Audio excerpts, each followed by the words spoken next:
Good morning dear student. Example number second देखेंगे कि हमारा सेकंड एग्जाम्पल क्या कहता है। एक्सरसाइज 8.1 का सेकंड एग्जाम्पल ट्रिग्नोमेट्री से। If angle B and angle Q, कहता है एंगल बी और एंगल क्यू एक्यूट एंगल है किन्हीं दो ट्रायंगल्स में, अलग अलग ट्रायंगल है, such that sine B equal to sine Q है। अगर ऐसा है कि उनमें साइन बी और साइन क्यू इक्वल है तो आपने ये दिखाना है कि एंगल बी और क्यू भी इक्वल होंगे, एंगल बी और क्यू भी क्या होंगे, इक्वल होंगे। तो जैसे ट्रिग्नोमेट्री का जिक्र है तो आपको पता ही है कि राइट एंगल ट्रायंगल में ही होंगे। तो दो राइट एंगल ट्रायंगल होंगे यहाँ पे। जैसे एक को मान लिया ए बी सी, ये बी एंगल हमने यहाँ ले लिया क्योंकि बी का जिक्र है, तो उसमें क्यों नीचे ले लेंगे हम पी क्यू आर। ये दो हमारी राइट एंगल ट्रायंगल और इसमें गिवन है, सिंस आपको पता है कि ये दिया हुआ है sine B equal to sine Q, sine B equal to sine Q हमारे पास है, तो हमने ये दिखाना है। पहले हम ये देखते हैं जो गिवन है वही लेकर के चलते हैं, देखते हैं क्या बनता है। अब फर्स्ट जो ट्रायंगल है उसमें according to angle B sine क्या होगा। अब देखें, अकॉर्डिंग टू एंगल बी, ये आपका पी है परपेंडिकुलर, जो एंगल है आपका एक्यूट एंगल उसके सामने की जो साइड है वो आपका परपेंडिकुलर होती है। 90 डिग्री के एंगल जो है उसके सामने की साइड आपका हाइपोटेनस होती है, तो ये बेस ही बचेगा आपका, ये क्या होगा बेस। साइन बी, तो अकॉर्डिंग टू एंगल बी आपका साइन बी क्या होगा, परपेंडिकुलर अपॉन हाइपोटेनस। तो परपेंडिकुलर आपका ए सी है और हाइपोटेनस ए बी है, ऐसा लिख सकते हैं इस ट्रायंगल में। नेक्स्ट ट्रायंगल में हम साइन क्यू को क्या लिख सकते हैं। अगर ये आपका एंगल क्यू है, क्यू के अकॉर्डिंग ये आपका इसमें पी होगा, ये हाइपोटेनस होगा और ये बेस होगा। जिस साइड पे आपका एक्यूट एंगल होता है वो बेस होता है। अपोजिट एंगल, एंगल के अपोजिट साइड परपेंडिकुलर होती है, ऐसा हमने पढ़ा है। तो P अपॉन हाइपोटेनस यानी परपेंडिकुलर अपॉन हाइपोटेनस, परपेंडिकुलर क्या है पी आर, हाइपोटेनस क्या है पी क्यू।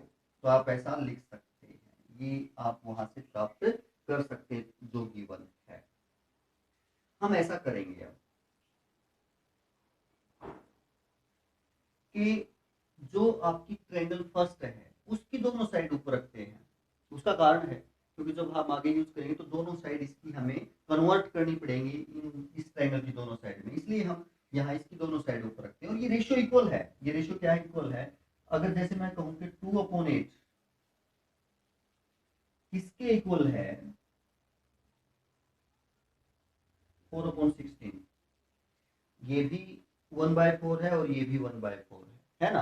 तो यदि आप ऐसा लिख दे 2/4 8/16, तब भी रेशियो इक्वल है, ये भी 1/2 हो जाएगा, ये भी 1/2, रेशियो आपकी क्या है सेम है। यानी यहाँ वाली टर्म को आप यहाँ ले आए और यहाँ वाली टर्म को आप यहाँ ले आए, इसको अल्टरनेटिव रेशियो बोलते हैं। तो आप ऐसा लगा दें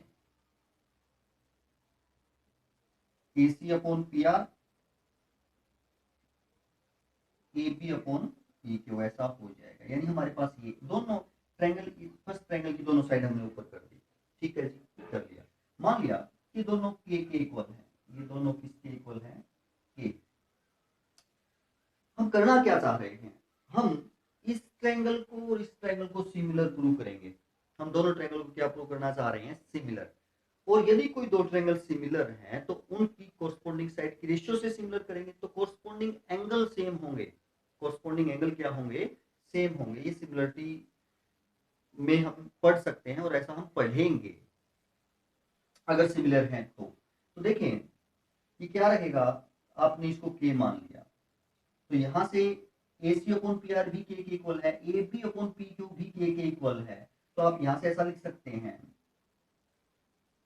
AC अपॉन पी आर भी के इक्वल लिख सकते हैं and A B upon P Q भी के इक्वल लिख सकते हैं। यहाँ से आप AC की वैल्यू निकालें तो के पी आर हो जाएगी, यहाँ से ए बी की वैल्यू निकालें तो के पी क्यू हो जाएगी, ठीक है जी, ठीक।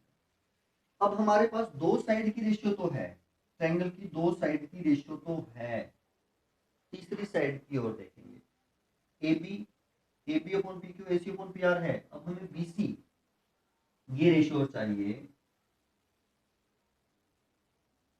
BC upon Q are. कौन सी रेशो और चाहिए, BC अपॉन क्यू। अब आप देखें इस राइट एंगल ट्रायंगल में अब BC को क्या लिख सकते हो, पाइथागोरस थ्योरम लगाओगे तो AB square minus AC square लिख सकते हैं।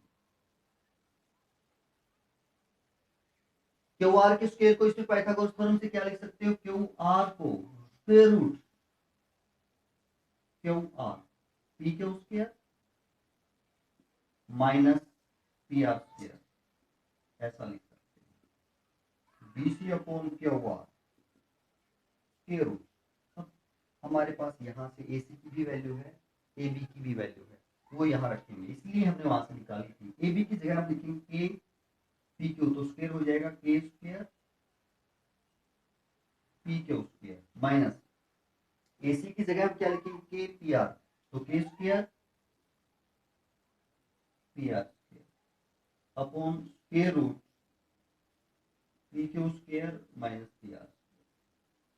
अब यहां से हम के स्क्वायर कॉमन लें, है दोनों में के स्क्वायर कॉमन है, तो बाहर स्क्वायर रूट हो जाएगा के का, के स्क्वायर का स्क्वायर रूट के हो जाएगा, यानी के बाहर आ जाएगा, तो स्क्वायर रूट के अंदर क्या बचेगा, P Q square minus P R square upon root P Q square minus P R square. ये सेम है, ये दोनों सेम कट जाएंगे तो ये के इक्वल आ जाएगा, इसके इक्वल आ जाएगा के। अब देखिए आप BC अपॉन क्यू आर भी के इक्वल है और ये दोनों भी के इक्वल हैं, इसका मतलब ये तीनों सेम है, ये वाली और ये वाली तीनों की रेशियो क्या है, सेम। आप ऐसा लिख सकते हैं AC upon P are AP upon P Q BC upon Q are, same है भाई, ये भी के है ये भी के है।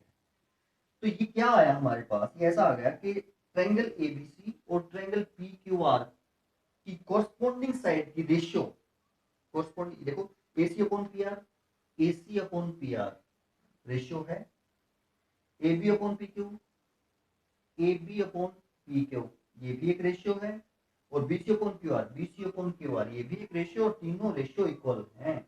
यदि किन्हीं दो ट्रायंगल की कोरस्पोंडिंग साइड की रेशियो सेम है तो ट्रायंगल्स आपके सिमिलर होते हैं, ट्रायंगल्स हमारे क्या होते हैं, सिमिलर। हम लिख सकते हैं ABC ट्रायंगल सिमिलर होगा PQR के कोरस्पोंडिंग पार्ट्स के अकॉर्डिंग, हमने कोरस्पोंडिंग पार्ट्स के अकॉर्डिंग ही इनको लिख दिया। अगर कोई दो ट्रायंगल सिमिलर हैं तो उनके कोरस्पोंडिंग एंगल भी सेम होते हैं। यहाँ अगर हम एंगल बी देखें तो यहाँ कौन सा बनेगा, क्यू, कोरस्पोंडिंग बी बीच में, यहाँ क्यू बीच में, तो आप कह सकते हो एंगल बी इक्वल टू क्या होगा, एंगल क्यू होगा। यही हमने प्रूव करना था कि एंगल बी किसके इक्वल होगा, एंगल क्यू के इक्वल होगा, तो आप ऐसा कह सकते हैं। सिमिलरिटी का जो हमें ट्रायंगल्स में सीखने को मिलेगा कि कोई दो ट्रायंगल सिमिलर है तो क्या क्या प्रॉपर्टीज होती हैं, और ये हमें पता है कि ये प्रॉपर्टी होती है। ट्रायंगल सिमिलर है तो कोरस्पोंडिंग साइड की रेशियो सेम होती है, ट्रायंगल सिमिलर कह सकते हो। देन आप कह सकते हो कि कोरस्पोंडिंग एंगल भी क्या होंगे, सेम होंगे। उस रिजल्ट से हमने इसको क्या कर दिया, प्रूव कर दिया। नेक्स्ट एग्जांपल देखते हैं क्या रहेगा जी। एग्जांपल नंबर थर्ड कहता है कि कोई ट्रायंगल ACB है, कौन सी है आपकी ACB, सी पे राइट एंगल है, सी पे राइट एंगल यानी सी एंगल 90 डिग्री है, जिसमें ए बी 29 यूनिट है, यूनिट वो सेंटीमीटर मीटर कुछ भी हो सकती है, यूनिट है आपकी। BC 21 है, तो ये कहता है कि आपको, और एंगल ये गिवन है कि एंगल ABC मीन बीच वाला होता है, बी एंगल कितने डिग्री है, थीटा डिग्री, बी का नाम रख दिया थीटा और कुछ नहीं है। तो ये वैल्यू फाइंड आउट करनी है, cos square theta plus sin square theta, theta है b, तो यहाँ इसका मतलब ये है cos square b plus sin square b, b का ही नाम तो थीटा है। तो जैसे हम ये ट्रायंगल बनाएं, आपकी राइट एंगल ट्रायंगल बने, c आपका कितने डिग्री है, 90 है, तो a b, और इस एंगल को थीटा कहा है, a b c, a b c तो बीच वाला एंगल होता है ना, जो बीच में है वो आपका एंगल होता है, कौन सा हुआ, थीटा। ये थीटा है, मीन्स बी एंगल ही है, एंगल बी। तो ये रिजल्ट आपने फाइंड आउट करने हैं। तो अगर जैसे हमें पहला रिजल्ट फाइंड आउट करना है तो हमें कोस थीटा की वैल्यू चाहिए, साइन थीटा की वैल्यू चाहिए, मीन्स कोस बी की वैल्यू चाहिए, साइन बी की वैल्यू चाहिए। अकॉर्डिंग थीटा एंगल है मीन्स बी ही एंगल है। BC 21 है, BC क्या है आपकी 21, AB AB AB 21 9 है, ए बी आपकी क्या है 29 है। तो देखते हैं अब हमें साइन और कोस की वैल्यू चाहिए अकॉर्डिंग टू एंगल थीटा। ये थीटा एंगल है तो इसके सामने वाला परपेंडिकुलर होगा,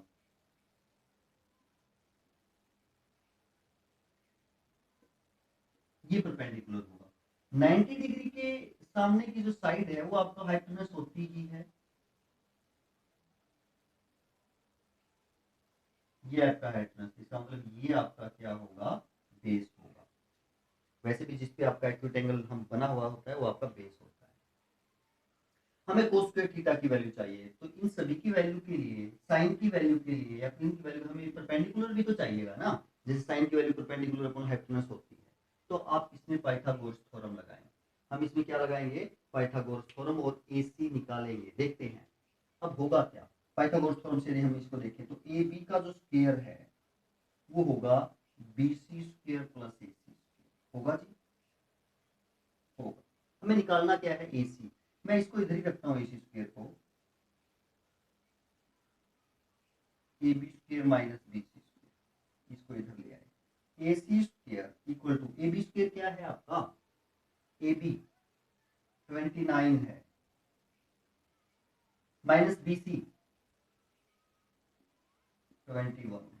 इसको हम ऐसा भी लिख सकते हैं कि 29 और 29 की मल्टीप्लाई करें, 21 और 21 की मल्टीप्लाई करें या घटा दें, या आइडेंटिटी भी लगा सकते हैं। देखिए A square minus B square यानी A plus B, A minus B, identity लगा दी। 29 30 प्लस 85 होगा, मल्टीप्लाई ये कितना बचेगा 8, 8 5 40। AC का स्क्वायर 400 है, तो AC क्या होगा 400 का स्क्वायर रूट होगा, प्लस माइनस होगा बट माइनस में साइड होगी नहीं, हम रिजेक्ट कर देंगे। ये होगा आपका 20, ये कितना होगा 20। 4 का स्क्वायर रूट आपको पता ही 2 होगा और डबल जीरो का 10 कर सकते हैं, जैसा कर सकते हैं इसको 4 मल्टीप्लाई में 100, 4 का स्क्वायर रूट 2 और इसका 10 मल्टीप्लाई 20 हो जाएगा, 20 आ गया आपका 20 यूनिट जी। अब आपको क्या चाहिए cos square theta plus sine square theta. Now cos square theta plus sine square theta की वैल्यू चाहिए। कोस स्क्वायर थीटा, कोस होता क्या है, कोस क्या होता है आपका base upon hypotenuse.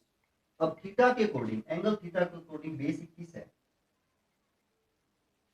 Upon hypotenuse 29 है और सारे का स्क्वायर। हमने आपको बताया था कि ट्रिग्नोमेट्रिक कोई भी रेशियो है और थीटा के बीच में कोई भी पावर है वो सारे की पावर होती है, तो किसकी पावर होती है सारे के लिए पॉजिटिव है, तो प्लस साइन थीटा, इसी एंगल के अकॉर्डिंग साइन की वैल्यू परपेंडिकुलर अपॉन हाइपोटेनस होगा। परपेंडिकुलर क्या है आपका अभी 20 आया है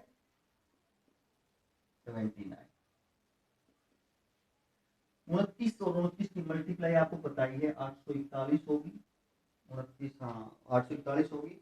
एलसीएम यानी 841 इसके अपॉन में होगा, 841 इसके अपॉन में होगा, इसके ऊपर क्या होगा 21 और 21 की मल्टीप्लाई 441 प्लस 20 और 20 की मल्टीप्लाई 400, तो 841 ही बनेगा और अपॉन में 841, तो क्या आ जाएगा आपका 1 आ जाएगा। ये तो फिर आपको क्या करना है cos square theta minus sine square theta की वैल्यू फाइंड आउट करनी है। ये कोस स्क्वायर थीटा का मान है यानी 441 अपॉन 841, कोस का ही तो मान है ये, बस साइन ही माइनस लेना है। ये साइन माइनस का आपका ये साइन लगा देंगे, बट साइन स्क्वायर थीटा ये रहेगा आपका 400 अपॉन 841।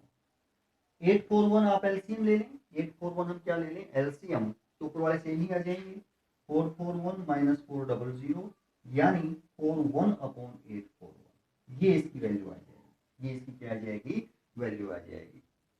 तो एक आसान सा क्वेश्चन था एग्जांपल नंबर 3। अब नेक्स्ट एग्जांपल देखते हैं क्या रहेगा।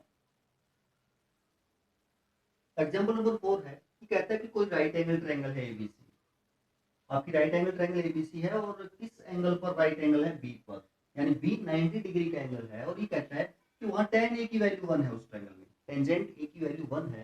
तो ये बताना है, ये वेरीफाई करना है कि इन तीनों की मल्टीप्लाई 1 होगी क्या, 2 sin a cos a, ए के अकॉर्डिंग ही, एंगल ए के अकॉर्डिंग ही आपकी 1 होगी क्या? तो देखिए राइट एंगल ट्रायंगल है आपकी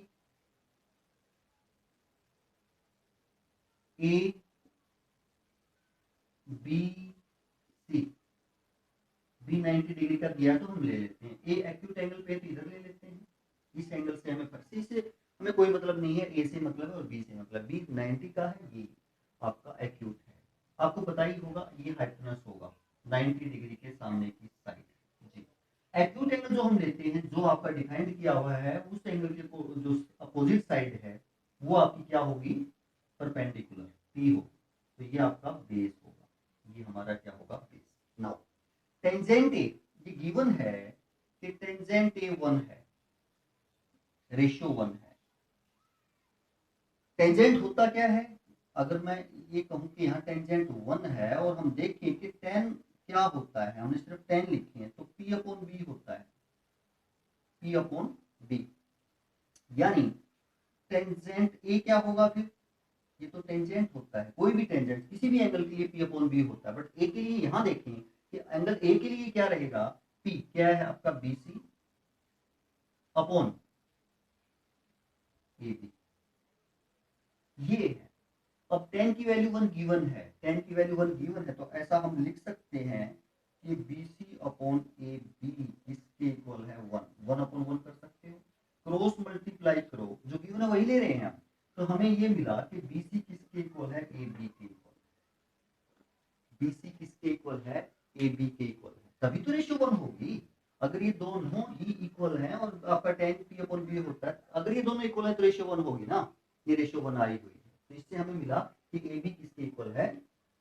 यदि अब हम इसमें पाइथागोरस थ्योरम लगाएं तो आप ऐसा लिख सकते हो, अगर इसमें पाइथागोरस थ्योरम लगाएं, क्यों लगा रहे हैं, एसी की वैल्यू फाइंड आउट करने के लिए, वो यूज होगी, कोस में भी यूज होगी, साइन में भी यूज होगी, हाइपोटेनस। तो एसी का स्क्वायर क्या होगा, A B square plus B C square, AC square को क्या लिख सकते हो जी, बीसी की जगह आप ए बी ही लिख सकते हैं क्योंकि इक्वल है, तो 2ab स्क्वायर हो जाएगा, क्या हो जाएगा, 2ab स्क्वायर, तो ac क्या होगा आपका, स्क्वायर रूट करो दोनों तरफ, रूट 2ab, रूट 2 क्या आएगा, ab स्क्वायर, प्लस माइनस आएगा बट माइनस में आपकी साइड नहीं हो सकती, उसको हम क्या कर देंगे, रिजेक्ट कर देंगे, ac की वैल्यू आ जाएगी। अब आप ऐसा लिख सकते हो, इन दोनों को आप के मान सकते हो, भाई इक्वल है तो कोई क्वांटिटी के मान लिया, तो इसको आप रूट 2 के भी लिख सकते हो, रूट 2 के, क्योंकि भाई ए बी भी के है, बी सी भी के है, तो यहाँ भी 2 रूट 2 के लिख सकते हो। नाउ अब हम दोनों की वैल्यू निकालते, किस किस की, साइन ए की भी और कोस ए की भी। Sine A P upon H होगा, पी क्या है, B C, H A C, H क्या है, ए सी है जी। अब बीसी की वैल्यू आपकी के है, बीसी की वैल्यू क्या है, के है, एसी की वैल्यू क्या है, रूट 2 के है, के से के कैंसिल करोगे तो 1 बाय रूट 2, कोस ए की वैल्यू फाइंड आउट करते हैं, बी अपॉन एच होगी, बेस अपॉन हाइपोटेनस, बेस क्या है हमारा, देखते हैं, ए बी, ए बी को भी के लिख सकते हो ना, ए बी है तो हमने नेक्स्ट टाइम में के लिख देंगे, और एच आपका रूट 2 के है ही, ये भी 1 बाय 2 रूट 2 होगा। अब यदि हम लेफ्ट साइड ले लें और उसको 1 के इक्वल दिखा दे तो हमारा क्वेश्चन सोल्व हो जाएगा, 1 ही प्रूव करना है, तो लेफ्ट साइड ले लेते हैं,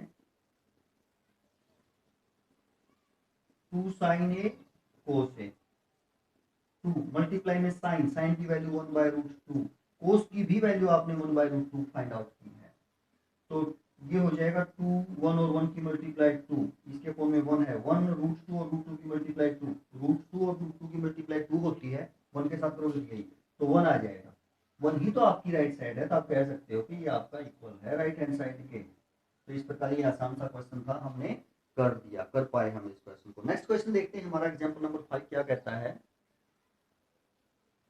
एग्जांपल नंबर 5 क्या कहता है कि कोई ट्रायंगल है ओ पी क्यू, पी पे राइट एंगल है, पी पे क्या है, राइट एंगल, ओपी 7 सेंटीमीटर है और difference of two side O Q and P Q का डिफरेंस 1 सेंटीमीटर है, तो ये कहता है कि साइन क्यू और कोस क्यू की वैल्यू फाइंड आउट करो, यानी एंगल किसके साथ, क्यू के साथ, एक्यूट एंगल किसके साथ, क्यू के साथ, साइन की और क्यू कोस की वैल्यू फाइंड आउट करनी है। तो हम पहले ट्रायंगल बनाते हैं, देखते हैं क्या है आपका। जैसे ये आपकी ट्रायंगल है, हाँ जी पी पे है राइट एंगल, तो ये एंगल तो पी रहेगा, ये एंगल क्या रहेगा पी, और पी क्यू आर ये ले लेते हैं, क्योंकि एक्यूट एंगल क्यू पे फाइंड आउट करने हैं तो आप क्यू को यही लेना, कंफ्यूजन में नहीं पड़ेंगे जी। अब गिवन क्या है, ओपी, ट्रायंगल क्या है, ओ पी क्यू, ये ओ है, ये आपका पॉइंट क्या है ओ, तो ओपी कितना है आपका 7, ओपी 7 सेंटीमीटर है जी। O Q minus P Q, इसका और इसका डिफरेंस कितना है, 1 है। आपने इसको x मान लिया, मान लिया कि आप मान लेते हो कि इसकी जो लंबाई है वो x है, यानी ये गिवन है O Q minus P Q 1 है। आपने ओ क्यू को क्या माना है, x माना है, इसको x माना है, minus P Q equal to 1।